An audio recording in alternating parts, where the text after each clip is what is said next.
নমস্কার। হসলা রেডিওর সমস্ত শ্রোতা বন্ধুদের জানাই আন্তর্জাতিক যোগ দিবসের অগ্রিম শুভেচ্ছা। সান্ধ্যকালীন আজকের এই খবরে আমি দেবাশিস ঘোষ আপনাদের জন্য কিছু খবর পরিবেশন করব। শুরুতেই হসলা সংবাদ। আগামী কয়েকদিনে হসলার উদ্যোগে বেশ কয়েকটি আধ্যাত্মিক অনুষ্ঠানের কর্মসূচি এবং তার সাথে আন্তর্জাতিক যোগ দিবস উদযাপন উপলক্ষে সারা দেশের সাথে হসলার যোগব্যায়াম টিমও অংশগ্রহণের কর্মসূচি গ্রহণ করেছে। আধ্যাত্মিক কর্মসূচিগুলির মধ্যে রয়েছে আগামীকাল 20 জুন 2026 শনিবার স্থানীয় প্রভু চিন্তন ভবনে প্রজাপিতা ব্রহ্মকুমারীর সাথে একই সাথে একটি অনুষ্ঠান হবে ঠিক বিকেল 5টা থেকে, যার নাম দেওয়া হয়েছে সিনিয়র সেরেনিটি সামিট। আগামী 21/6/2026 রবিবার বিকেল 4:45 থেকে উপনিষদ ও সনাতন ধর্ম শীর্ষক অনলাইন অনুষ্ঠানে প্রধান বক্তা হিসাবে উপস্থিত থাকবেন Ramakrishna mission institute of culture গোল পার্কের বরিষ্ঠ সন্ন্যাসী পূজনীয় বেদ স্বরূপানন্দজি মহারাজ। এবং আগামী 29/6/2026 সোমবার শ্রী শ্রী জগন্নাথ দেবের পুণ্য স্নানযাত্রার দিনে পবিত্র বেলুড় মঠে অনুষ্ঠিত হবে হসলার দ্বিতীয় পাঠচক্র ঠিক বিকাল 5টায়। আসছি বিশেষ বিশেষ খবরে। প্রথমে খবরের শিরোনাম। ইউএস ইরান মৌ স্বাক্ষরে সাময়িক স্বস্তি, রইল প্রশ্নও। পশ্চিমবঙ্গ দিবস এবং শ্যামাপ্রসাদ পক্ষ পালন। 25 বছরের সুপার সিনিয়র ঢেউ, বলছে সমীক্ষা। ক্যান্সার রুখতে কসমেটিক্স ফ্রি স্কুল ক্যাম্পাস, স্কুলের জন্য জমি চূড়ান্ত। মোহিনী আমের জিআই দাবি, পঞ্চরথীর ষড়যন্ত্রে কুমায় মনসুন। তারপর থাকবে কিছু খেলার খবর বিশ্বকাপ সংক্রান্ত এবং থাকবে কয়েকটি প্রশ্ন যা আপনারা উত্তর দিলে, সঠিক উত্তর যদি দেন তাহলে পুরস্কৃত হবেন হসলার পক্ষ থেকে। তাই মনোযোগ দিয়ে খবরটি শুনুন। এই খবরের মধ্যেই কয়েকটি প্রশ্ন আপনাদের জন্য থাকবে, উত্তর দিন সেইভাবে। আসছি বিস্তারিত খবরে। ইউএস ইরান মৌ স্বাক্ষরে সাময়িক স্বস্তি, রইল প্রশ্নও। খুব শিগগিরই মৌ স্বাক্ষরের ইঙ্গিত বুধবার দিয়েছিলেন মার্কিন প্রেসিডেন্ট ডোনাল্ড ট্রাম্প, কিন্তু সেটা যে ঘোষিত 19 জুনের আগেই সেটা বোধহয় আশা করেননি কেউই। বৃহস্পতিবার ফ্রান্সেই স্বাক্ষরিত হলো আমেরিকা ও ইরানের মেমোরান্ডাম অফ আন্ডারস্ট্যান্ডিং বা মৌ। G7 সামিটের শেষে ফ্রান্সের ভার্সাই প্যালেসে ফরাসি প্রেসিডেন্ট এমানুয়েল ম্যাক্রোর সঙ্গে ডিনারের টেবিলে বসেই মৌয়ের প্রথম সইটি করেন মার্কিন প্রেসিডেন্ট ডোনাল্ড ট্রাম্প। সই করা এগ্রিমেন্টটির ফটো ইরান কর্তৃপক্ষের কাছে পাঠানো হলে ইরানের প্রেসিডেন্ট মাসুদ পেজেশকিয়ান সেটিতে সই করে দেন। তবে এটি প্রাথমিক এগ্রিমেন্ট। মূল স্থায়ী চুক্তিটি আরও আলোচনা ও বোঝাপড়ার পরে আগামী 60 দিনের মধ্যে তৈরি হবে। তবে মৌ এগ্রিমেন্টটিকে ঐতিহাসিক আখ্যা দিয়ে ইরানের প্রেসিডেন্ট এক্সে লিখেছেন, এটি শক্তিশালী ইরানের বার্তা, পারস্পরিক শ্রদ্ধার মাধ্যমেই শান্তি ফিরতে পারে। পশ্চিমবঙ্গ দিবস এবং শ্যামাপ্রসাদ পক্ষ পালন। শুধু প্রধানমন্ত্রী নরেন্দ্র মোদীর উপস্থিতিতে যোগ দিবস নয়, তার আগে 20 জুন পশ্চিমবঙ্গে দিবস এবং 23 জুন 6 থেকে 6 জুলাই পর্যন্ত শ্যামাপ্রসাদ পক্ষ রাজ্যের উচ্চ শিক্ষা প্রতিষ্ঠানগুলিতে ঠাসা কর্মসূচি পালনের ডাক দিয়েছে উচ্চশিক্ষা দপ্তর। 23 জুন শ্যামাপ্রসাদের মৃত্যুদিন। বুধবার ডিরেক্টর অফ পাবলিক ইনস্ট্রাকশনের স্বাক্ষরিত নির্দেশিকায় 23 জুন থেকে 6 জুলাইয়ের মধ্যে শিক্ষাঙ্গনগুলিতে অন্তত 3 থেকে 4টি করে অনুষ্ঠান করতে বলা হয়েছে। 20 জুন পশ্চিমবঙ্গ দিবস উপলক্ষেও উচ্চ পর্যায়ের নির্দেশে বিতর্ক, কুইজ, প্রবন্ধ প্রতিযোগিতা, আলোচনা সভা বা বক্তৃতা আয়োজনের পরিকল্পনা করেছে বিভিন্ন কলেজ বিশ্ববিদ্যালয়।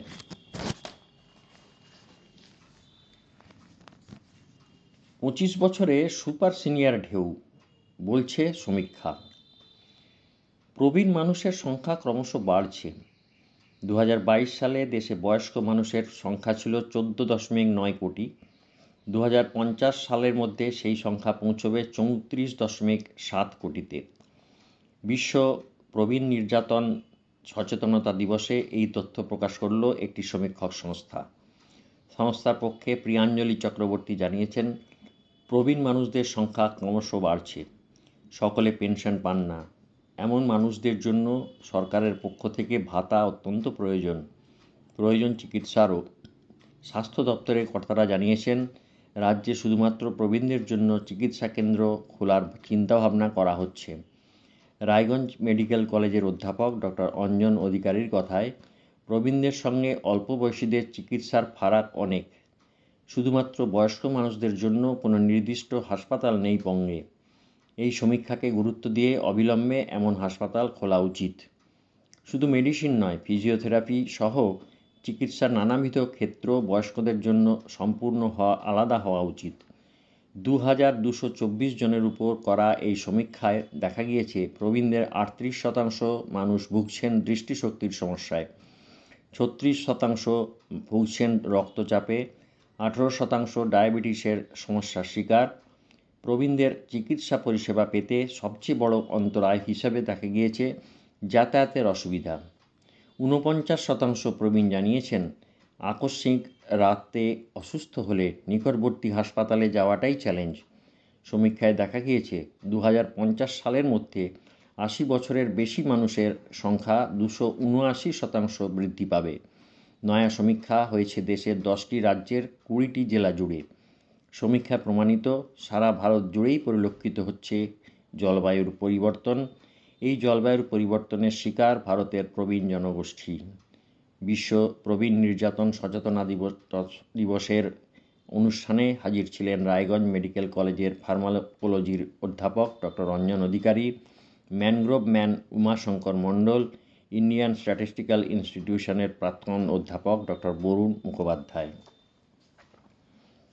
খবর শুনছেন হসলা রেডিও থেকে। ক্যান্সার রুখতে কসমেটিক্স ফ্রি স্কুল ক্যাম্পাস। বাচ্চাদের ক্যান্সার থেকে বাঁচাতে কসমেটিক্স ফ্রি স্কুল ক্যাম্পাস গড়ার পথে হাঁটতে চলেছে কেরলম। কোলামের চাইল্ড ওয়েলফেয়ার কমিটি ইতিমধ্যেই সেখানকার সব কটি স্কুলে কসমেটিক্স নিষিদ্ধ করার প্রচার শুরু করেছে। সাজগোজের এইসব প্রসাধনী কীভাবে শিশুদের বিপদ ডেকে আনতে পারে সেটাই বুঝিয়ে চলছে প্রচার। সম্প্রতি তিরুবনন্তপুরমের রিজিওনাল ক্যান্সার সেন্টারে একটি সমীক্ষা রিপোর্ট প্রকাশ করেছে। তাতে দেখা গিয়েছে কোলাম, এর্নাকুলাম এবং কোঝিকোড়ের বাচ্চাদের মধ্যে কোলন বা অন্ত্রের ক্যান্সার বাড়ছে। এদিকে শিক্ষিকাদের বক্তব্য, ছাত্রীরা অনেকেই ব্যাগে করে লিপস্টিক, মেকআপের সামগ্রী নিয়ে আসে। স্কুলের ব্রেক টাইমে বা ছুটির সময় সাজগোজ করে তারা। স্বাস্থ্য দপ্তরের তরফে স্কুলগুলোতে ক্যাম্পেইন করে বোঝানো হচ্ছে, সস্তার বিউটি প্রোডাক্টগুলোতে বহু সময় পারদ, ক্যাডমিয়ামের মতো টক্সিক হেভি মেটাল থাকে। বাচ্চাদের ত্বক প্রাপ্তবয়স্কদের থেকে অনেক বেশি স্পর্শকাতর, ফলে এইসব রাসায়নিক দ্রুত প্রভাব ফেলে। সেগুলো বাচ্চাদের শরীরে ঢুকে অভ্যন্তরীণ অঙ্গের ক্ষতি করে, বাড়িয়ে দেয় ক্যান্সারের আশঙ্কা। কোলামের মায়ানাড় হায়ার সেকেন্ডারি স্কুলে আনুষ্ঠানিকভাবে এই ক্যাম্পেইন শুরু হয়েছে। এক্ষেত্রে শুধু পড়ুয়া বা তাদের অভিভাবকদের সতর্ক করাই নয়, স্কুলের আশেপাশের কসমেটিক্স বিক্রির দোকানগুলিও সতর্ক করেছেন সরকারি আধিকারিকরা।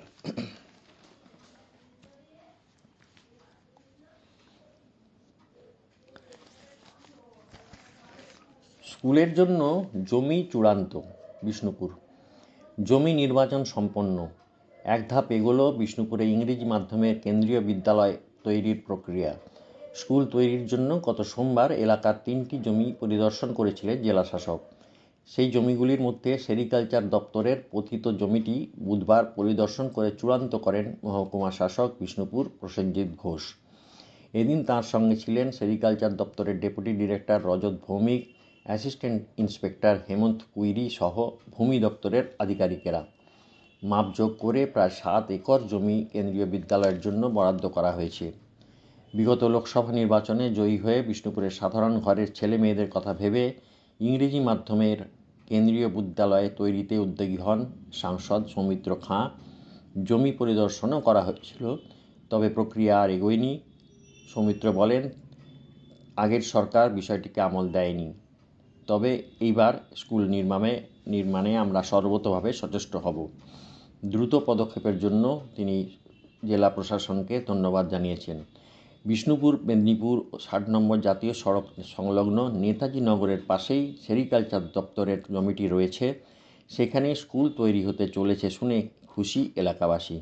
স্থানীয় এক বৃদ্ধা বলেন, অর্থের অভাবে ছেলেমেয়েদের ভালো স্কুলে পড়াতে পারিনি। ইংরেজি মাধ্যমের সরকারি স্কুল হলে সেই সমস্যা মিটবে।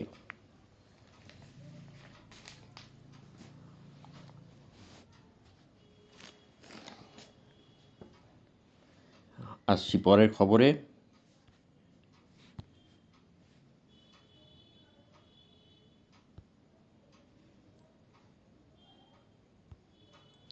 মোহিনী আমের জিআই দাবি। মোহিনী আমে মোহিত কৃষি বিশেষজ্ঞ ও বিজ্ঞানীরা। স্বাদে ও গন্ধে মজেছে সকলেই।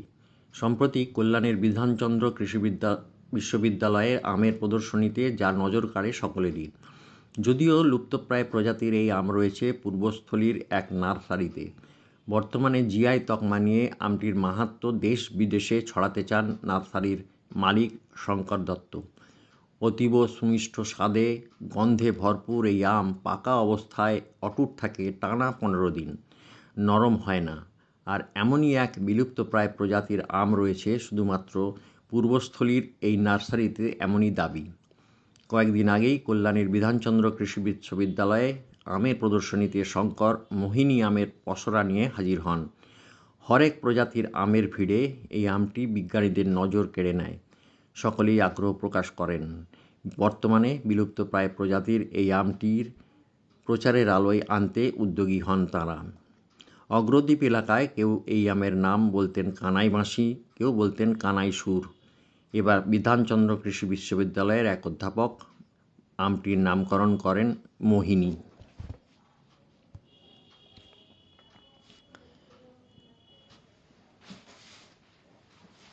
পঞ্চরথীর ষড়যন্ত্রে কোমায় মনসুন। চক্রব্যূহে 7 মহারথী মিলে হত্যা করেছিলেন অভিমন্যুকে। মহাভারতের কুরুক্ষেত্রের মতোই অবস্থা 2026-এ ভারতের বর্ষার। তবে 7 নয়, 5 প্রাকৃতিক শক্তির বিরোধিতায় কার্যত কোমায় দক্ষিণ পশ্চিম মৌসুমি বায়ু। 4 জুন থেকে 17 জুন পর্যন্ত দেশে বৃষ্টির যে হিসাব দাখিল করেছে মৌসুম ভবন, তা দেখলে অতি বড় আশাবাদীও আতঙ্কিত হবেন। সংস্থা জানাচ্ছে, ওই সময়সীমার দেশে স্বাভাবিক বৃষ্টির পরিমাণ থাকা উচিত 65.9 মিলিমিটার, কিন্তু বাস্তবে দেশ পেয়েছে মাত্র 39.7 মিলিমিটার বৃষ্টি। ঘাটতির পরিমাণ 40%। বৃষ্টির আশায় গোটা দেশ তাকিয়ে বর্ষার দিকে, আকাশের দিকে। প্রশ্ন একটাই, কবে বর্ষাকালের উপযুক্ত বৃষ্টি শুরু হবে? তবে আবহাওয়াবিদরা গত 10 দিনের মতোই সদুত্তরহীন। মনে করা হচ্ছে দক্ষিণ পশ্চিম মৌসুমি বায়ু অন্তত 7 দিন একই রকম দুর্বল বা স্থবির থাকতে চলেছে। 4 জুন মনসুন এসেছিল, তারপরে পেরিয়েছে 15 দিন। এই 2 সপ্তাহে বর্ষার মেঘ ঘনীভূত হওয়ার জায়গায় ফিকে হতে হতে প্রায় মিলিয়ে গিয়েছে। কাগজে কলমে বর্ষা এমনভাবে মেঘের ভ্যানিশ হয়ে যাওয়া নেপথ্যে যে 5টি প্রাকৃতিক ভিলেনকে দায়ী করেছেন আবহাওয়াবিদরা, তারা হলো প্রশান্ত মহাসাগরে এল নিনোর বিকাশ, দুর্বল মেডেন জুলিয়ান অসিলেশন, উত্তর পশ্চিম ও মধ্য ভারতের উপর জলীয় বাষ্পহীন শুষ্ক পশ্চিমী বাতাসের প্রবাহ, দুর্বল সোমালি জেট এবং ভারত মহাসাগরের নিরপেক্ষ আচরণ।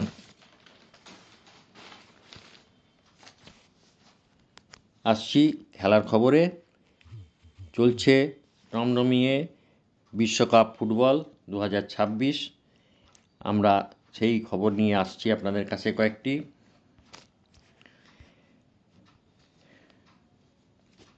এলিয়েন ও ব্রাজিল। নেইমাররা মাঠে খেলছেন, এমন সময়ে নেমে এলো মহাকাশযান। তার মধ্যে থেকে এলিয়েনরা বেরিয়ে এসে অপহরণ করে উড়িয়ে নিয়ে চলে গেল ব্রাজিলের ফুটবলারদের। এমনই ঘটনা নাকি ঘটতে পারে বিশ্বকাপের মাঝে।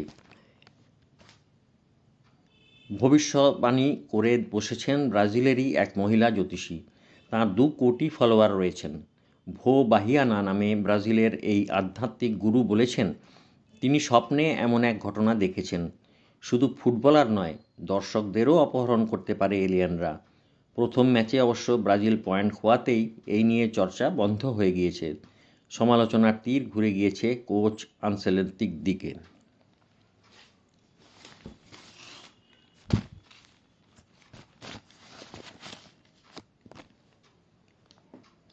ষষ্ঠবারের জন্য বিশ্বকাপ ফুটবলে খেলতে নেমে বিশ্ববরেণ্য ফুটবলার লিওনেল মেসি আর্জেন্টিনার হয়ে গত বিশ্বকাপ জিতেছেন প্রথমবারের জন্য, এবং এই বছর 2026-এর বিশ্বকাপে তিনি প্রথমবার বিশ্বকাপে হ্যাটট্রিকের পেলেন। এরপরে তিনি এক সাক্ষাৎকারে বলেছেন, আমি যা পাওয়ার পেয়ে গেছি বিশ্বকাপ থেকে, এরপরে যা কিছু পাবো সবটাই হবে বোনাস।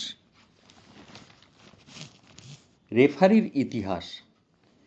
চেক প্রজাতন্ত্র বনাম দক্ষিণ আফ্রিকা ম্যাচ ঘিরে বিশ্বকাপে তৈরি হলো নতুন এক ইতিহাস। আটলান্টায় বৃহস্পতিবার ছেলেদের বিশ্বকাপে প্রথমবার রেফারি প্যানেলের 3 জনই মেয়ে। ইতিহাসের নাম লেখালেন টোরি পেনসো।